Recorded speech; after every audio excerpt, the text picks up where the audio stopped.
Shambho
Shambho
Bhuta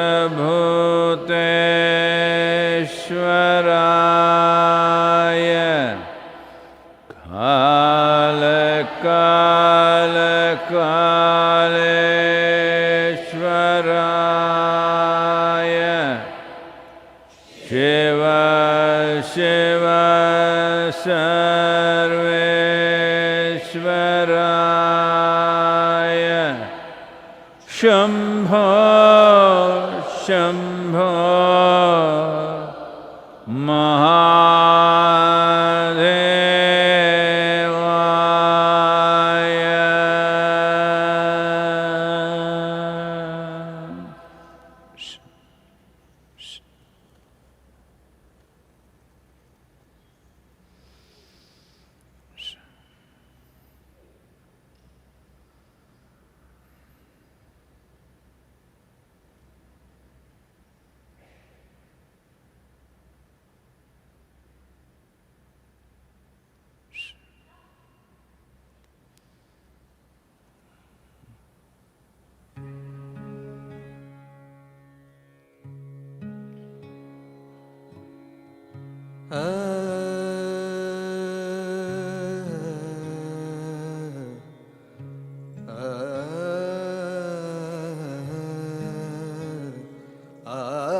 ನುಡಿದರೆ ಮುತ್ತಿನ ಹಾರದಂತಿರಬೇಕು, ನುಡಿದರೆ ಮುತ್ತಿನ ಹಾರದಂತಿರಬೇಕು, ನುಡಿದರೆ ಮುತ್ತಿನ ಹಾರದಂತಿರಬೇಕು,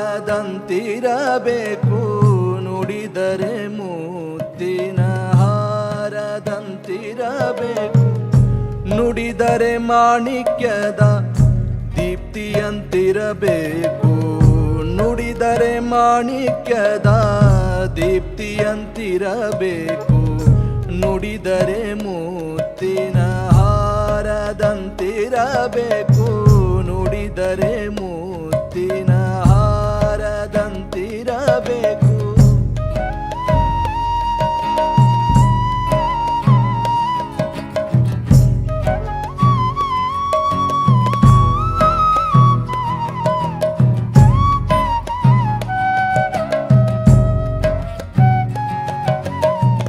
ನುಡಿದರೆ ಸ್ಫಟಿಕದ ಸಲಾಕೆಯಂತಿರಬೇಕು, ನುಡಿದರೆ ಸ್ಫಟಿಕದ ಸಲಾಕೆಯಂತಿರಬೇಕು, ನುಡಿದರೆ ಲಿಂಗ ಮೆಚ್ಚಿ ಅಹುದಹುದೆನ್ನಬೇಕು, ನುಡಿದರೆ ಲಿಂಗ ಮೆಚ್ಚಿ ಅಹುದಹುದೆನ್ನಬೇಕು, ನುಡಿಯೊಳಗಾಗಿ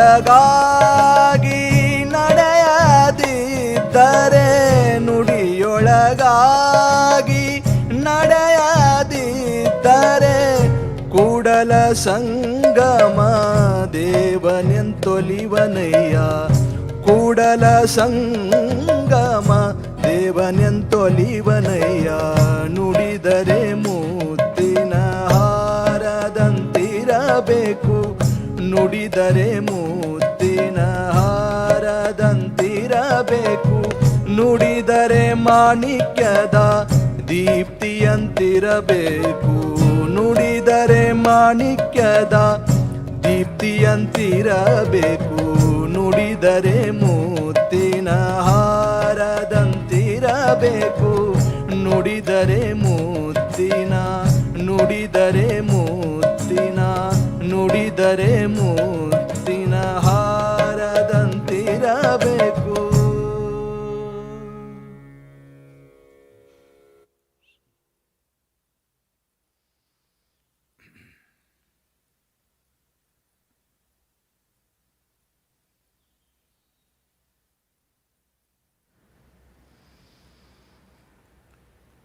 जय जय जय महादेव,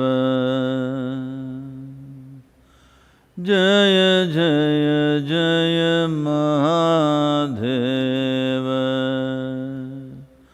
शिव शंकर आदि अनंत, शिव शंकर आदि अनंत, जय जय जय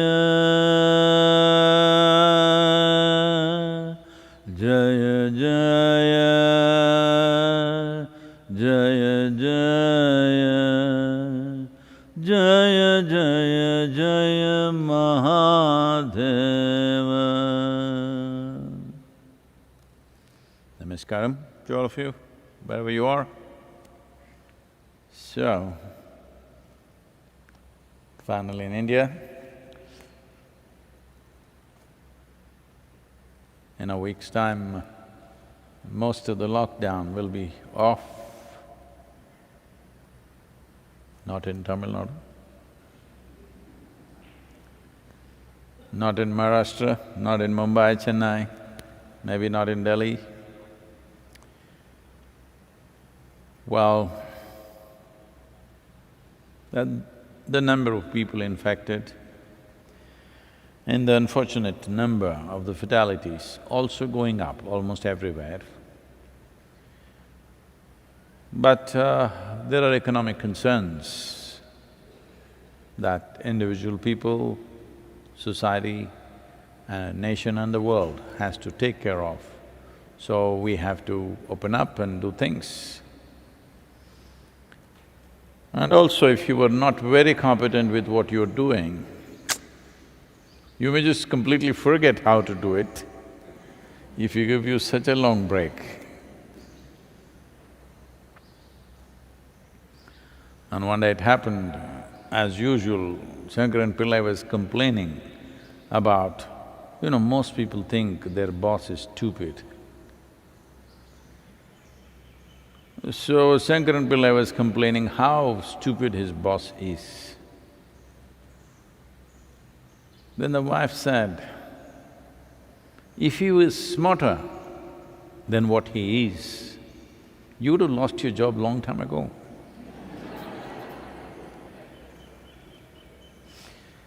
So, there are many aspects to life, it has to get back no matter what consequence, unfortunately. The consequence may not be pleasant for everybody, but inevitably the world has to open up. I think India is opening up judiciously. Fortunately, the high infection areas are limited just to probably some 20 districts in the whole country. Of over 700 districts, only 20 districts are seriously a challenge. So they're cordoning off those districts. Well, the lockdown being released is on one level a psychological release for people, but in terms of economy it can't really burst forth because interstate travel is restricted, inter-district movement is restricted. Goods can move but people cannot move. With all this, I think it's a judicious way of doing it. Simply wildly opening it up could be crazy. It is nice, at least in India, it is not happening because of people's compulsions. I want to have a haircut, I want to have a drink, so I'm going out, no, I don't care what happens to somebody. That is not the way it is happening. To whatever extent we can act responsibly and open it up, to that extent it's happening, it's nice. Well, United States has hit over 100,000, 105,000, and UK is rapidly trying to catch up. For a small country, a small island, I'm sorry, we shouldn't say it, a great island like that, I think they've crossed 40,000, am I right? 40,000? Something like that, near that number. Next only to United States. But South America is catching up big time, irresponsibly. Certain things were done and now they're paying the price. A huge number of fatalities in Brazil and other countries also may catch up. So, in that sense, I would say largely most of the Asian countries have done better than the European nations and the two Americas. Canada, I think, is in control because always there is social distancing out there, I think. It's a big country with small number of people. So, at times like this, where you're walking a certain line, in a way, not knowing what is tomorrow's situation. I must repeat this, that we still don't know what is this virus, what it can do. We know a few things, but we don't know all of it. So, for those of you who do not know what is a virus, it is not even a full-fledged life, it's just a bunch of chemicals with certain genetic material in it. It is not like a creature that it can eat, thrive, reproduce, no. It is just a chemical reaction of certain kind with a little genetic substance. It is half a life. Handling half a life is a little difficult. If it was a full life, we could find out what it is. It is a half a life. So, we have not really figured much about it. There is no clear one scientific voice which says, this is the nature of this virus, this is what it will do, and this is what we can do to it. There is no such voice yet. I don't know how long it'll take. Looking back at the history of virus attacks, major attacks that have happened in the past, well, normally what we are always looking at for reference is the 1918 Spanish flu and somewhere in 1800s another one, and plague and stuff like that. The pandemics, which were not all caused by similar kind of life forms, they were different, but looking at that, even then we did not figure what it is. But somehow after a period of time they died down by themselves or they learned to live with us. Many people who are fighting, after some time learn to live with each other, you know. Just like that, the virus may learn to live with us without causing too much harm to us. A whole lot of people are living with people, not necessarily out of love, but simply because they're not causing too much harm. It's okay. So virus also may become like that, it doesn't cause too much harm. In India, the recovery rate is over 47%, I think, which is probably the highest in the world. Actually, it could be much higher because the number of people tested, among them it's 47. There could be equal number of people who are not tested or more number of people who are not tested, they're just recovering without even going to the doctor. So, our recovery rate is extremely good. Because of that, this easing of the lockdown, a calibrated easing of the lockdown may work pretty well, except in a few cities where the concentration of population is such, and also in many of the cities, the level of pollution and whatever else, their lifestyles and stuff, their immune systems may not be the same as that in smaller towns and in villages and in the yoga center, of course. So, we may come out of this pretty well. I have a gut feeling by mid-September, we will be almost in the normal economic activity in this country. Can't say the same thing about many other nations. But it's just a feeling. I don't have any data to support that feeling. No data is supporting that. But somehow I have a strong feeling by mid-September, things should be almost normal in terms of activity in the country. But without the world getting normal, the country may not get fully normalized because international travel and international import-export of goods, all these things need to happen, otherwise there is no absolute normalcy. But still, in terms of our movement, by September we must be 100% okay in this country, this is my feeling. As I said, there is no any data supporting me right now. Hope that data turns up in the next few weeks. Well, this is the nature of life.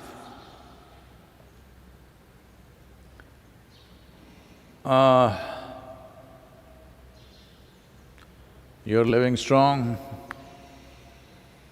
but you go to bed and fall asleep. you're like you're dead, you know? You're almost like dead. You think you're living, but actually you're also dying. So there is one dimension of life which is like a twilight zone. This is why, for those who are on the spiritual path, Yogi, Shiva becomes so significant because he is a twilight. Some of our photographers taking pictures of Yogi during the twilight is turning out most fantastic. He himself is twilight. He is there but not there, twilight zone. Absolutely exuberant, intoxicated, twilight zone. A very wonderful, a magical yogi, but crazy man. So twilight zone, you can play twilight zone only if you stabilize your system. If you become in such a way, there is not an iota of compulsion in you, then you can play twilight. Otherwise, if you're not so stable, if you go into twilight zone, you will get sucked into the other one. If you are very strong life, you can play with death. There's enormous excitement in that. Yes, because just see how many impossible things human beings do, dangerous things, just to feel those little butterflies in the stomach, you know. People jump off mountains, climb mountains, fly, do this, everything that you consider as adventure is actually playing with death. When you play with death and come out successfully, it is called adventure. If you don't come out, people will say you were stupid. That's all.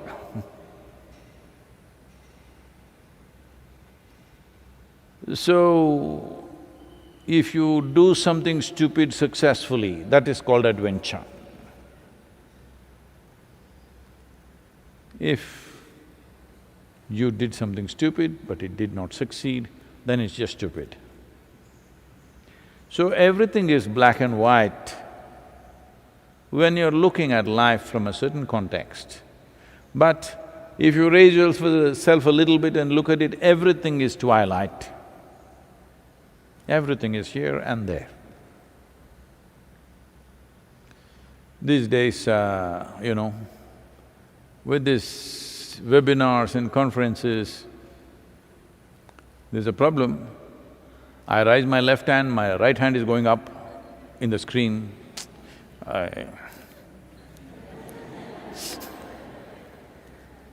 Getting confused with the hands, that I thought happens only to the ladies.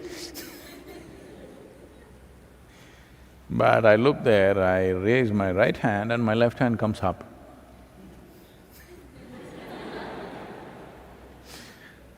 A very famous song in Telugu people know, Kuda edamaite paripatu ledu. So no problem, if right becomes left, left becomes right, no problem.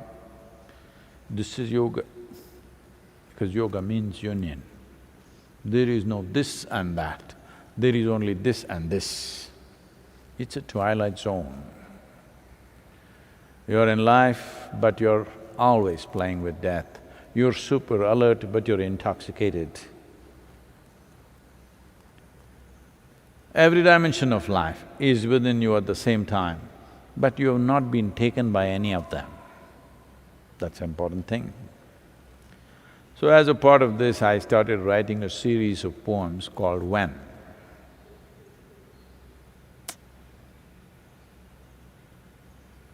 And I thought, because now, you know, I'm only a part-time spiritual teacher and a full-time painter.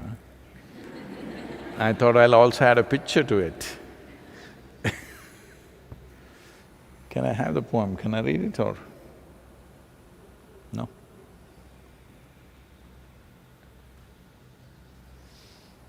If you get that one here, I can read.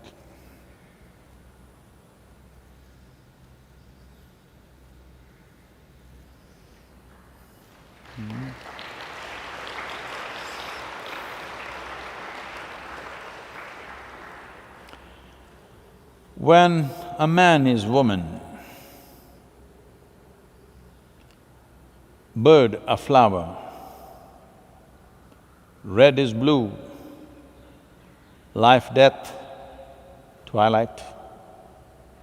Let me read that again.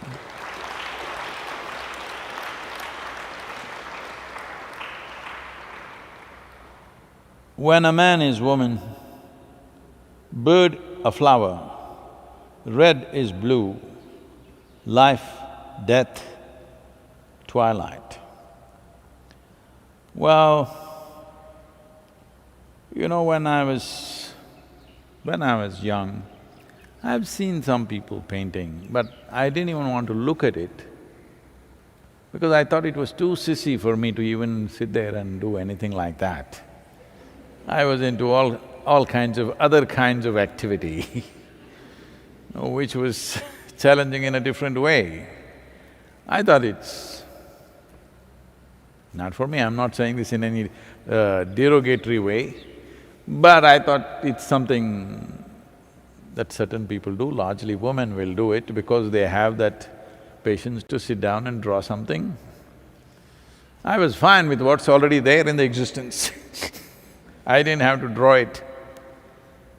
And I never went to a drawing class or a painting class my drawing books were always empty. I never even ever filled a coloring book in my life. But here I am sitting through the night, virus.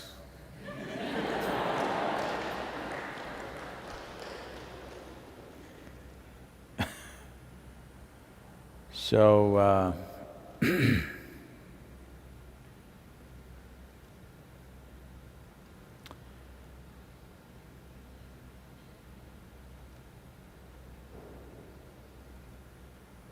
there are many concerns in one's life,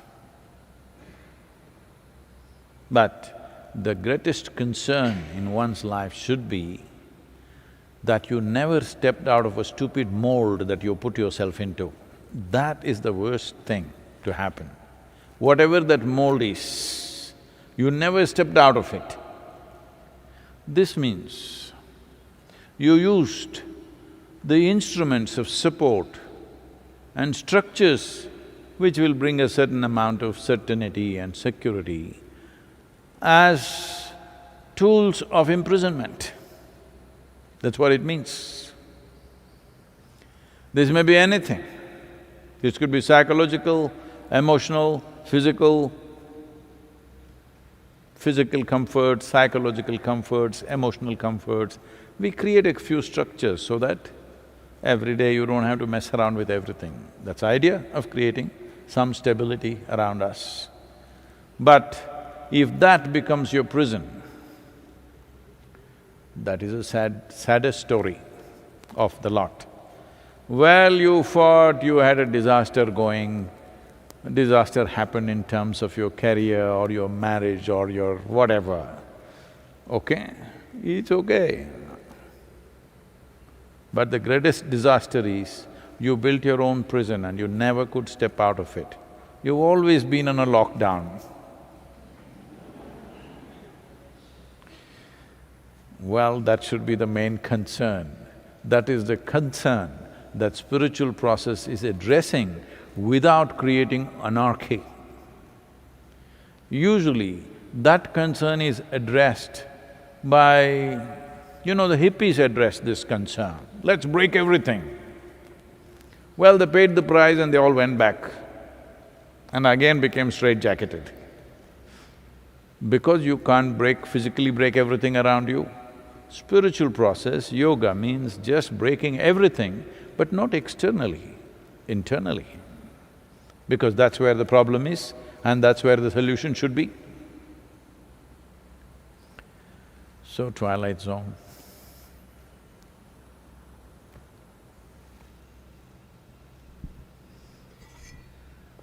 First question is from Sheetal. Namaskaram Sadhguru. I have been in the ashram for 4 months. Thank you so much for the privilege of being locked down in your company. It was an absolutely fantastic time, but now a group of us are leaving tonight. Ashram is one of the safest place on the earth, but now we are forced to go out because we have some She cannot leave obligations. tonight. Can she leave tonight? They can, is it? Anyway, there is a curfew in the town from 9 p.m. to 5 a.m. All the night birds, I'm telling you. I think that's across the country or it's just in Tamil Nadu, I'm not sure. Is it across the country? 9 p.m. to 5 a.m. curfew, definitely it's here. I do not know whether it's just in Tamil Nadu or across the nation. Anyway, she We can't need a leave tonight. pass. There is quite a lot of trepidation in our minds. What can we do to be and feel safe, Sadhguru?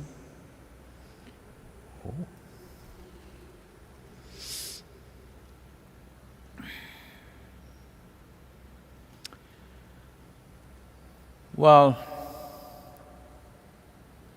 is there a danger out there in the city that you're going to? Definitely. If you're going to one of the 5, 6 major cities in the country, definitely. If you're going to medium-sized cities, it's little better. If you're going to a small town, much better. If you go into your village, you're safe, you don't have to really much bother about it. So if you're going into any of the big cities, is there a danger? Definitely.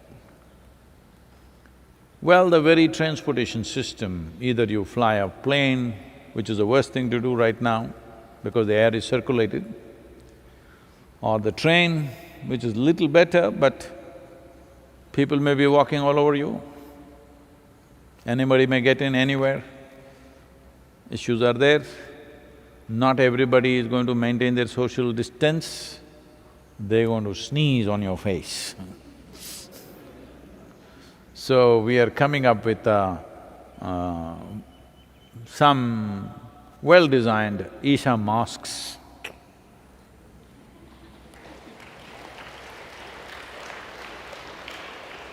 This is a little different in design, which I'm sure there'll be a lot of debate about it, because it has only one string, no bottom string. Because one of the problems of wearing mask like this tightly is, slowly the oxygen level in your blood will come down over a few weeks of wearing it. Well, that is one of the symptoms of this virus, that you have what is called as hypoxia, your oxygen levels keep going down and you don't know when it's happening and people collapse and die. So, wearing the mask all the time, which is mandatory now. If you step out of the ashram, even inside the ashram it is, but because there's a lot of space, sometimes you may not be wearing. But once you step out on the street, in public places in the country, right now it's mandatory. So we created masks which are long, but only one string, so that your breathing, oxygen levels will not go down. Well, I'm sure some people will argue, there's nothing like that. This is not a mask that you wear if you are going into an infected hospital or something. There you need that N1, what's it, N95 or something, that's a different one. This is a regular mask that from now on may become part of everybody's life in the world, if not every day. This must happen in some societies, it is already so. That is, if you have a cold, you must wear a mask. People will demand from now on, not just because of the virus, even if the virus goes away. If you have little cold, cough, you must wear a mask. This could become the way of the world in future. So, we have designed nice mask for you. It is long so that you can breathe, and if you sneeze, it's within your own confines, you're not sneezing on anybody. If they sneeze also, it is there. Can the virus go like this? Of course it can. But even if you're wearing two, if the concentration of… if it's a very saturated kind of infected place like a hospital, then this mask also is not going to help. So largely assuming you're only going in workplaces, managing social distance at home, or you're just taking a walk on the street, this mask will serve you quite well and they're comfortable to wear. Many designs we've made for you, you can wear that. But still, one important thing, and the only thing actually that we know is, those who have strong immune system will survive, those who don't have will be affected by this, that's a clear thing. We don't know anything else about the virus except that one thing. So for that one thing, how to boost? One thing is you must keep your practice, which is the biggest thing, that your immune system will be very high, we have sufficient… I don't know if you watched this talk with this Harvard, researchers from the Harvard Medical School and what is that? What's the name of the hospital? Another… Beth Israel. Beth Israel. Okay.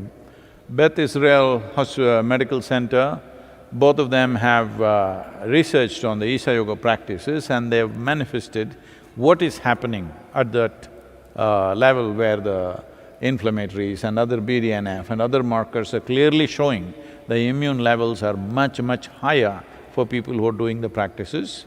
So at least now, it may happen in the world that people actually practice. I'm not saying you're not practicing, you are. Actually, we may have the highest level of retention in terms of doing practices in the world for any large organizations teaching out there. So, everybody should keep the practice. But there is one more thing that we are making, it'll…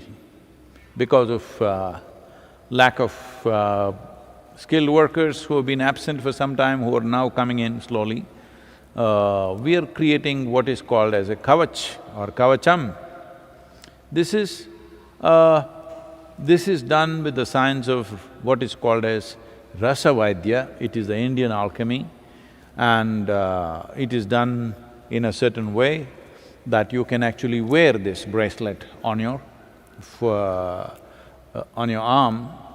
They come in different sizes. If you were wearing it where it can be seen, it's a small size, but if you want to wear it on your cuff muscle or something, or you can wear this during the daytime, when you go to sleep you can wear the big one so that it is in contact. It is done with the science of rasa yoga, rasa vaidya, and it's a consecrated piece. Definitely it will boost your immune system. I know there will be lots of arguments about it. See, it's like this. For example, in Karnataka, in the villages, people 100% see it this way, because in the villages there is no vegetable market or anything. People go out and pluck some greens, always there is some legumes or lentils. Greens, legumes and lentils, and ragi as a cereal. If you eat these three things, you will live for 100 years. This kind of thing. Now, somebody will argue, where is the proof? People have lived. People who have lived, eaten like that, simple nourishment, they have lived very long. But today we've gotten into this, what we know for 1,000 years that works, it has to be proved in a laboratory. Which laboratory? It has to be in one of the major universities in United States. Even if it happens Europe, we don't listen anymore. It has to come from United States. Only then it is true. Ragi, green leaf, legumes and lentils, and working in the field, you will live long. No proof till They study 5 people in some major university and tell you, yes, it is so. But it'll take 10, 12 years or 25 years. By then, you would have eaten all the bad food and you're gone. So, there will be arguments about it, but I've already experimented with this with a small group of people and it's worked incredibly well. Well, I did not need any proof because I know it works for me. Today I'm alive because of that. Because when all the doctors said I won't last more than a few months, when they said 100% you cannot survive this, well, here I am. They look okay. Actually, if you had seen me 20 years ago, post Dhyanalinga, how I was and how I am today, I am at least 20 years younger, not 20 years older.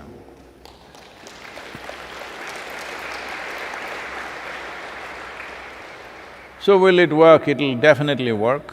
How effectively you use it? In the daytime, you can use a little one, because otherwise it may look odd wearing a long copper one. Or you could wear it in your cuff muscle where people cannot see. Or in the night you can wear a long one, in the daytime you can wear a little one. So if you're going out, particularly to big cities, this kavacham will make a phenomenal difference for you. This should be ready in terms of… we already have many, but it should be ready for people in large numbers, probably in a week or 10 days' time, most probably. Let us… right now, they're saying June 8th is when really next step of relaxation happens. June 15th is when it's set, but in Tamil Nadu it's 21 days. I think entire country, it's 21 days, step-by-step relaxation. In 21 days, definitely it'll be available in large quantities. So, it will be only given first come, first served basis, so if you need it, you book it. We don't know what the costs are right now, it shouldn't cost too much, but there is a lot of work involved in that, so there will be some cost, but it shouldn't cost too much. So we don't know what it'll cost, only when we mass produce it, we will know what it will cost. Because this is the first time it's being done. What we had done earlier were much more expensive because they were heavy and they were made in a certain way. Now we worked on the design and made it very light and easy to wear. So this kavacham could give you that confidence to go into Mumbai.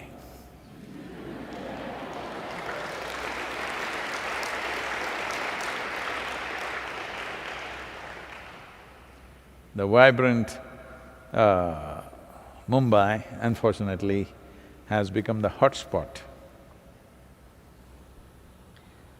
The next question is from Runjun. Namaskaram Sadhguru. We are in middle of a big crisis and government, citizen, everyone is trying their best. But at the same time, some people have filed petition against government to levy 70% special corona fee on liquor. I'm a lawyer and I want to know if you think government is right in their actions. They have filed petitions because they don't want to pay that 70% extra levy. Oh. See, if you're consuming something on a regular basis, whatever it is, this is not a moral judgment on people. Whatever it is, if it costs too much, you will complain. It's natural for them to complain. But now the problem is, the state governments, they don't have any revenue, but they have to run the services.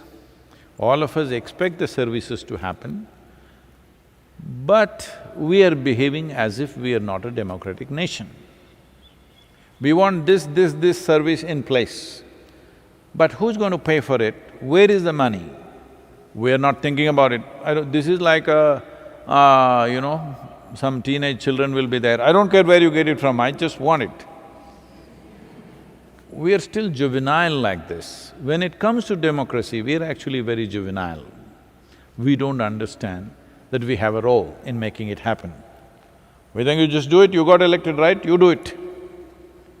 That's not the way to look at it. At the same time, there is another aspect to this.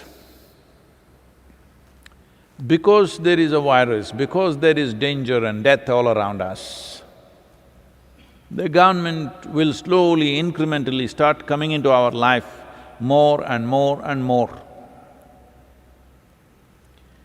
This is not just the government. Many major companies in the world are also getting into our life more and more and more. If I open my phone, the damn Google is putting my own talks to me.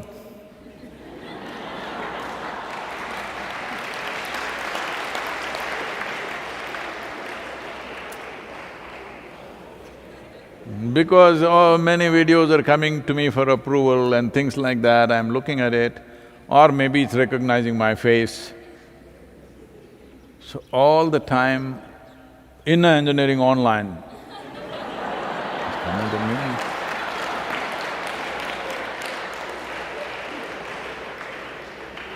I'm humble enough, every time I see the ad, I think about it, do I need it? Do I need…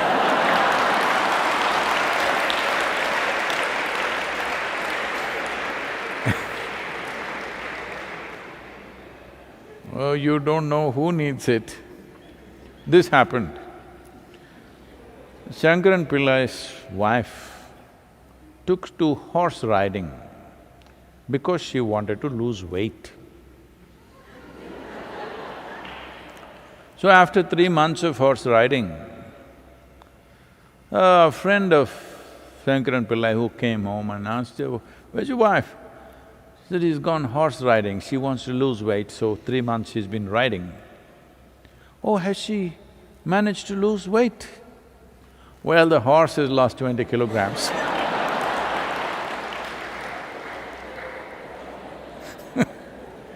Somewhere weight loss is happening.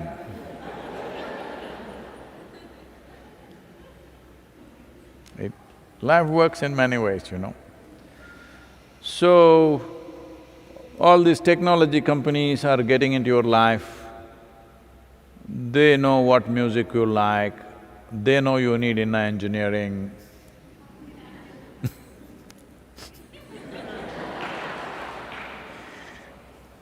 Like this, everybody is incrementally trying to get into your life, get into your life, get into your life.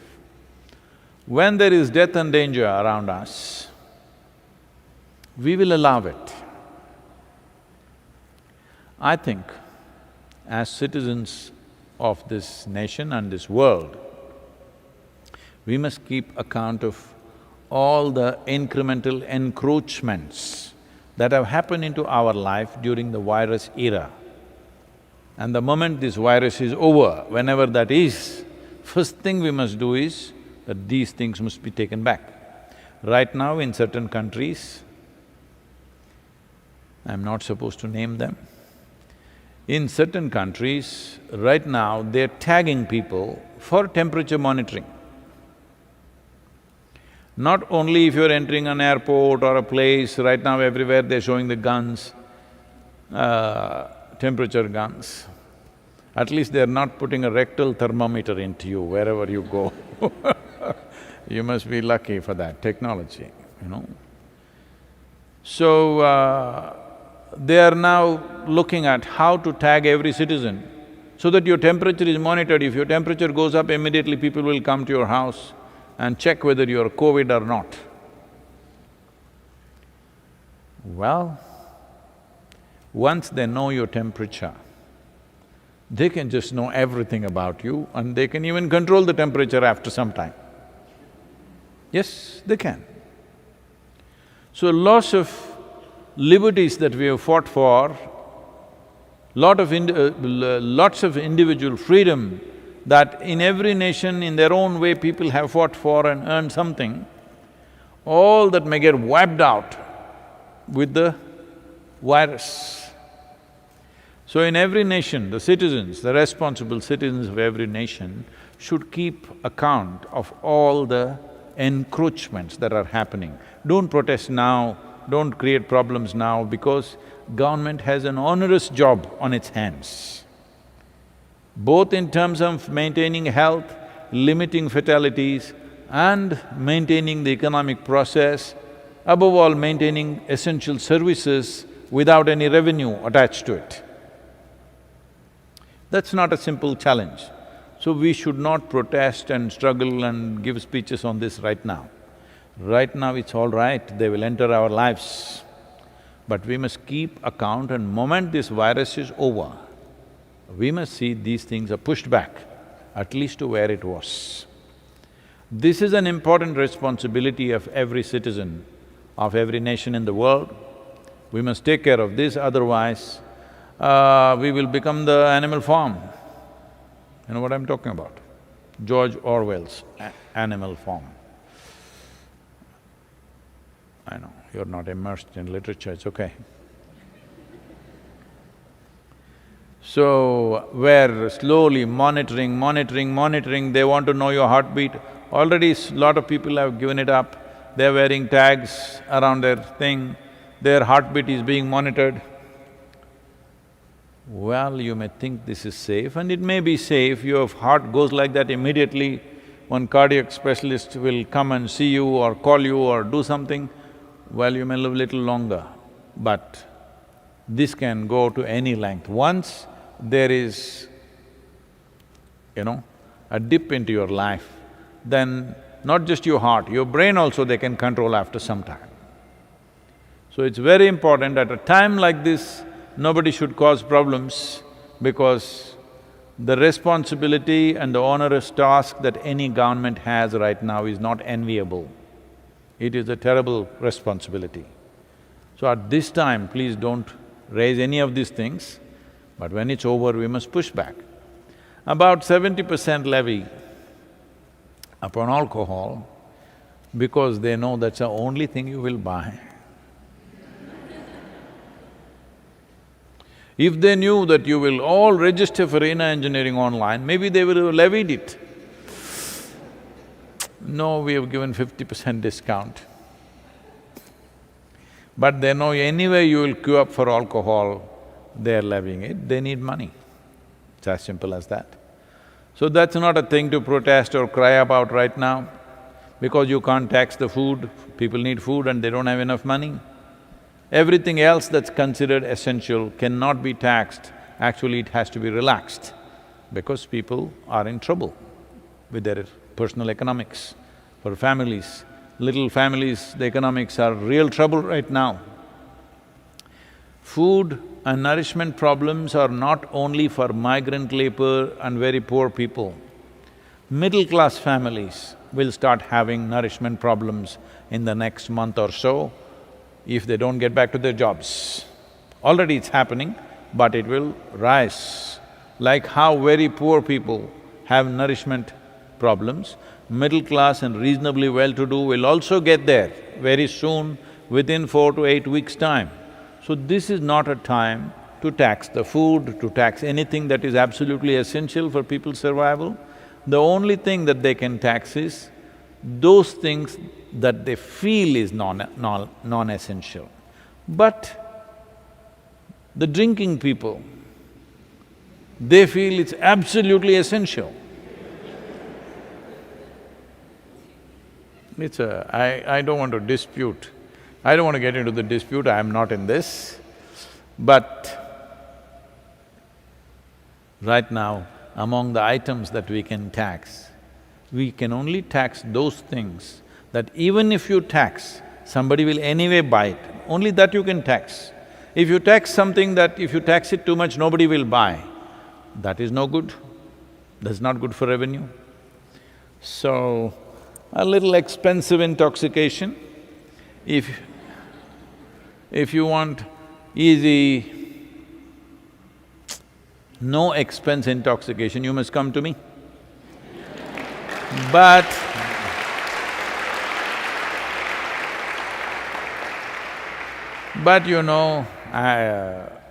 this intoxication, I'll squeeze your life, you have to get up at 5 o'clock in the morning.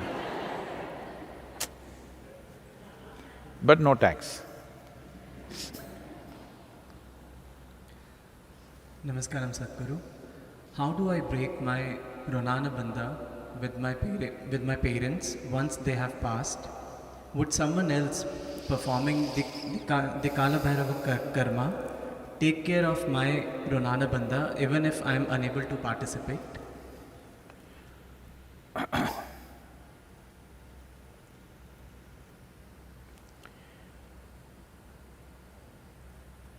Wow.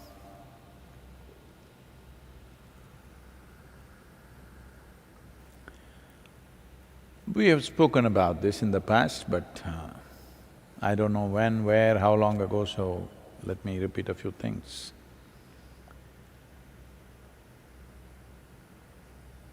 Your Runanubandha with your parents or with your children is strongest till you're 21 years of age.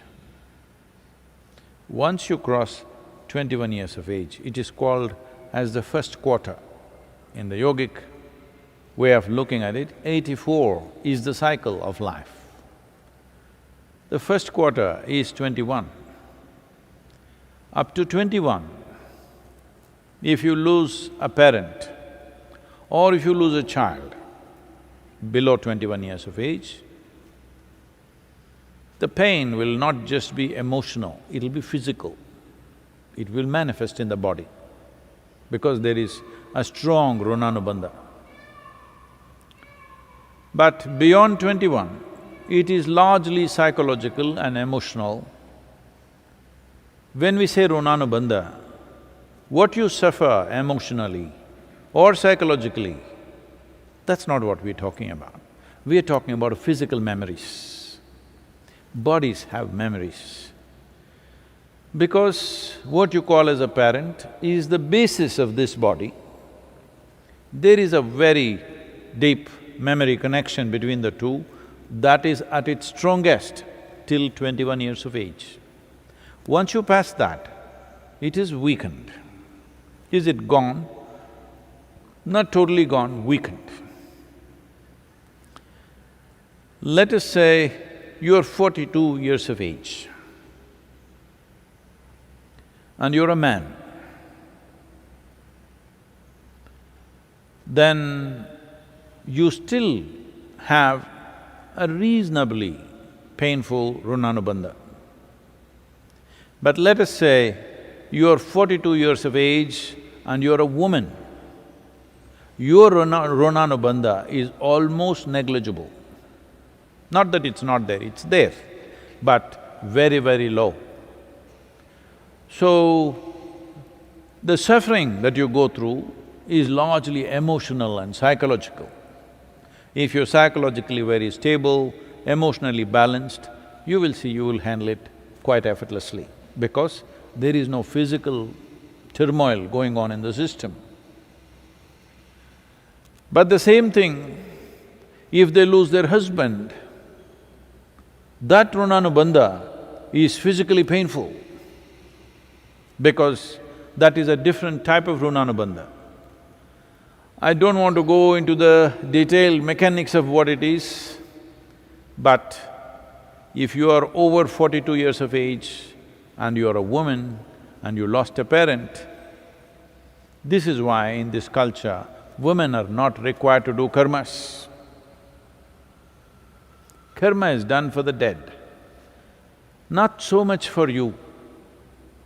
But if you're below 21 years of age, it's very, very important you do it because it's both for the dead and for you. It's very important for you because the person who died, whatever happens, happens. But your life can be in a constant turmoil because there is a physical memory which torments you at a different level. Even if you're mentally stable, emotionally very balanced, still there is a certain torment going within you. A child below 7.5 years of age doesn't have much Runanubandha. The mother and father may have enormous Runanubandha, but on the other side, there is not much Runanubandha. This is not just for psychological reasons. A child below 7.5 years of age doesn't suffer much, doesn't go through the turmoil physically. may suffer because of not being taken care of and, those kind of situations if they are there. So, anyway, how to perform karmas and kriyas for dead if you are not able to physically do something? The simple thing is to go into a 3-day period of sadhana. Here at the yoga center, well, because people are from various backgrounds and various geographical locations, not all of them are they able to go back when their parents die. So when that happens, they will go into 3 days of silence and sadhana to come out completely fresh. Because internally you can do this, beyond a certain age, it is largely for the dead that we are doing it. But there is an element of that, it's not totally gone. Our bodies are never 100% free from the genetic process that we have received from our parentage. There is a way to be above that, but we are not absolutely free. Physical body functions in a certain way. So, just 3 days of withdrawal and a certain type of sadhana, if you don't know anything else, simply just do the Maha Mantra, Om Namah Shivaya intensely for 3 days as much as you can. A minimum of 4.5 hours a day if you do this, you don't have to really bother about that because it's also nice to withdraw, it's a sensitive time, but now deaths and funerals and what happens post-death is all become a social nonsense, that you have to have people at home, you have to serve them drink, you have to serve them food. This… in the Western countries it's become a big thing, even in India, certain kind of thing is building up. It's best that you just withdraw from society and nonsense and spend some private time. When somebody significant in your life passes away, it's important that you withdraw and do something with yourself rather than simply trying to run the social thing like a distraction. This social thing is, people's way of handling their grief is, let's go to the movie, let's read a book, let's watch the television. Don't look for distractions. When there are troubles within us, we must address it head on. Don't look for distractions. Distraction is not a solution. Just one. This question is from Ramesh. Namaskaram Sadhguru. After inner engineering around 3 years ago, anger has almost disappeared from my life. Other day, I heard you mention that Sadhguru Sri Brahma was so intense that he was always angry. Since that day, I have this question in my mind, am I not intense enough, and are there other people who lose their temper? Are they more intense than me?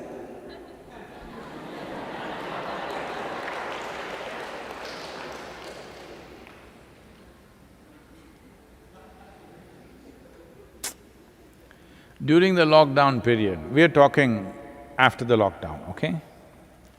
During the lockdown period, it so happened, Shankaran Pillai's wife had gone to her mother's parents' place and she got stuck there and he was stuck in their home.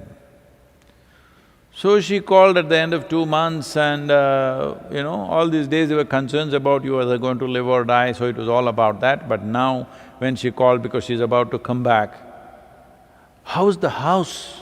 Have you kept it well? Shankaran Pillai looked around and said, well, all the house plants are dead. But don't worry, it looks like some are growing in the refrigerator.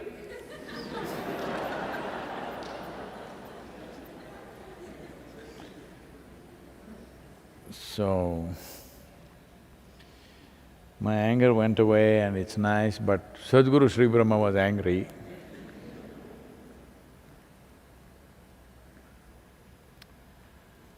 Well, his anger was a way of beating himself up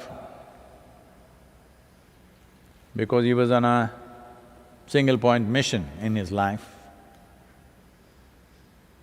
When somebody has a single-point agenda to their life, Well, you look at him, you know, pictures here probably.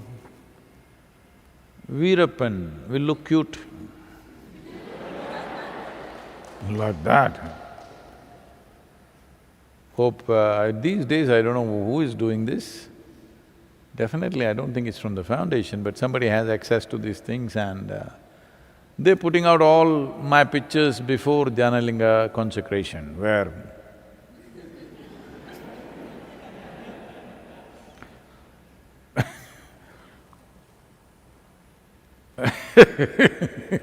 when you have a single point agenda to your life, you become in a certain way.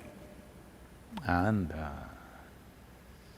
people who have single point agenda, the yogis do these kind of things. They take a bite from a scorpion because they don't want to forget their goal and sleep. One scorpion sting, it'll keep you next 24 hours, bang, you know, the nerves will jangle. Or they will cut their finger and put a lemon on it, it'll pulsate. Have you ever tried it? It'll be going bang like that, like Shruti box, pain. So you're never going to sleep, you're never going to forget what your goal is.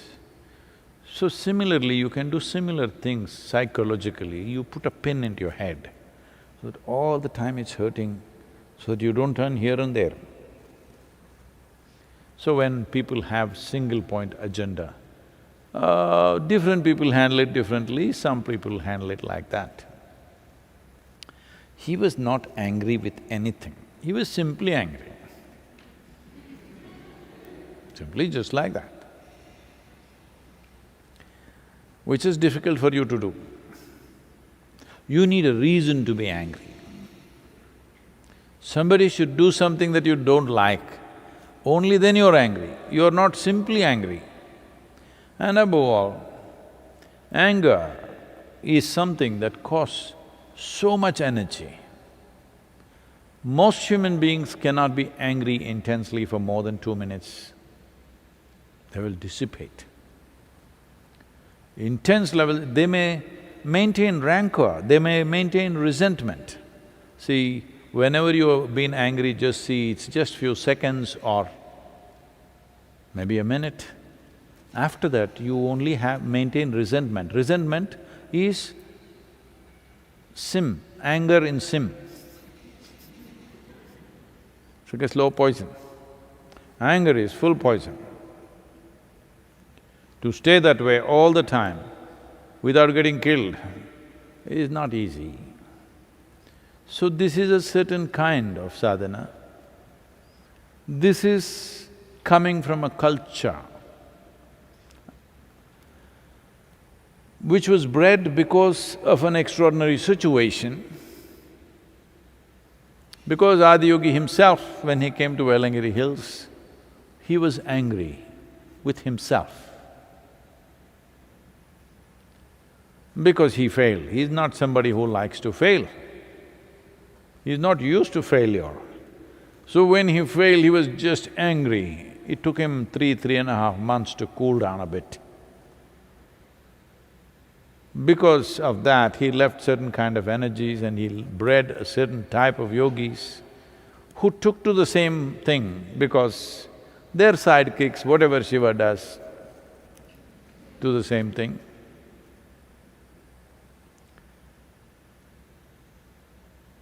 Like a lot of people, because they saw Shiva ash-smeared, they're also head to toe ash-smeared. Because he looked intoxicated and they couldn't get it, so they started smoking. they're just cute.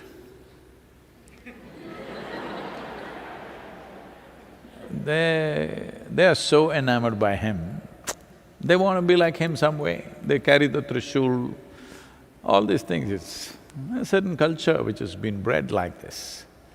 So, Sadhguru Sri Brahma came from that kind of space, and above all, failure.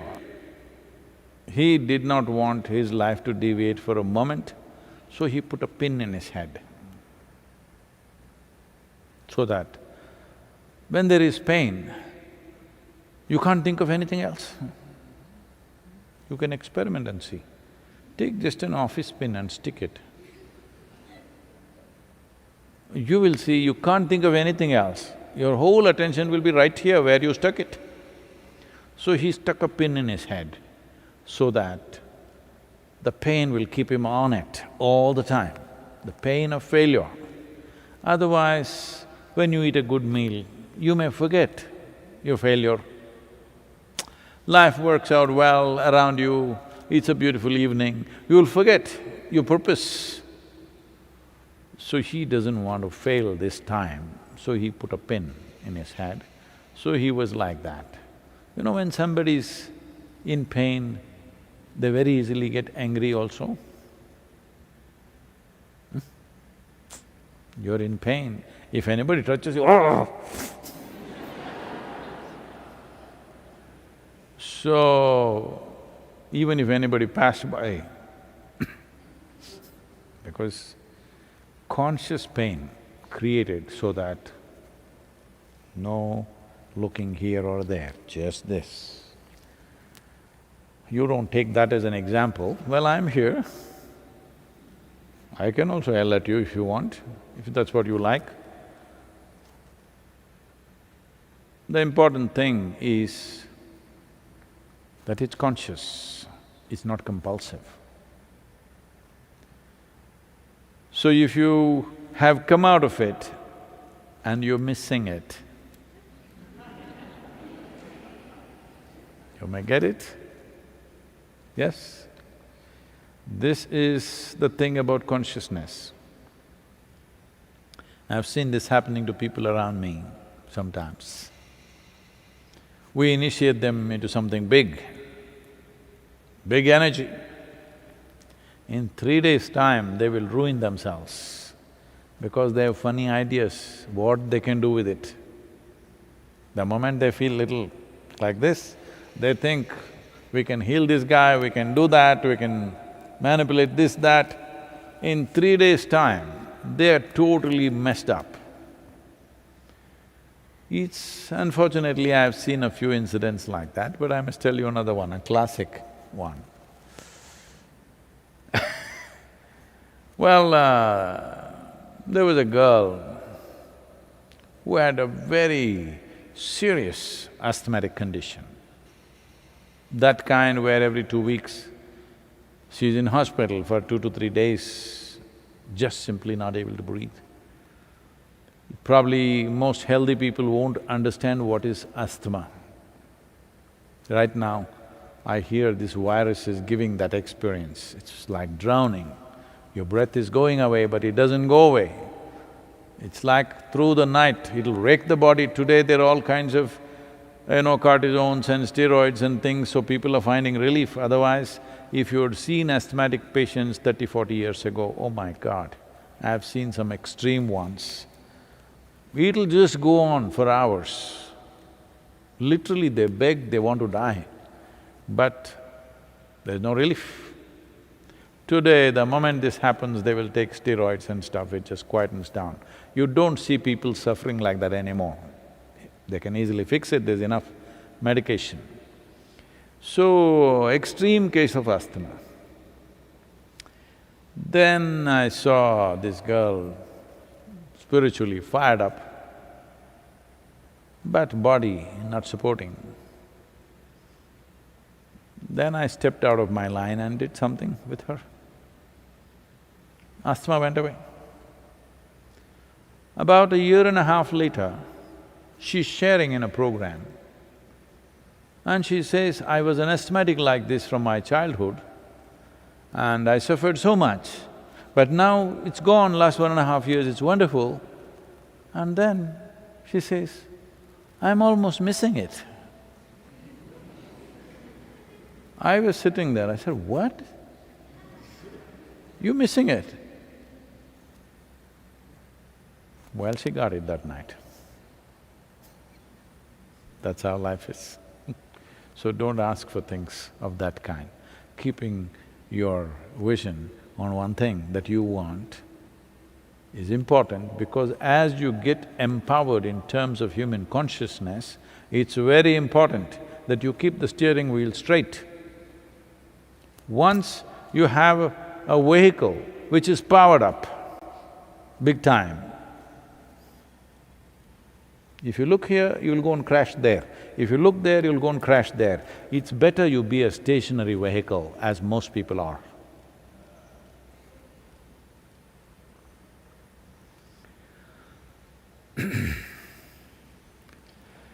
Yoga Yoga Yogeshwaraya Bhuta Bhuta Bhuteshwaraya Kala Kala Kaleshwaraya Shiva Shiva Sarveshwaraya Shambha Shambha